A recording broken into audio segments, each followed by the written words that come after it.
The Iowa Board of Educational Examiners also gave him a license. So is it even possible he went through all this process and someone didn't know? I think it's possible that they were completely ignorant, that they never looked at his resume. They never asked any questions. They just said, oh, we've got this guy. Here's the guy. And, this was all a closed door process. The recruiting process, they said, we're only going to announce the one finalist. We're not going to say who's in the running along the way. But the board's responsibility is to ask questions before it's not to rubber stamp what a consultant tells them to do. They're responsible for their decisions. They're responsible for, at least looking into this basic facts about his life, looking at his resume.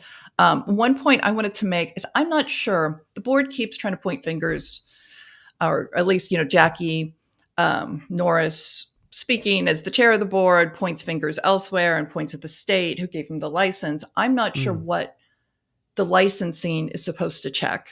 So it's not clear whether they dropped the ball. They're not supposed to, they're not there to see that he's legal to work in the US, for example. I don't think that's part of their role. I think they're checking to make sure he has the basic credentials he needed to qualify for a license, which I think at that point he did, because he did get the online doctorate, which I think, qualifies him under Iowa law to be a superintendent.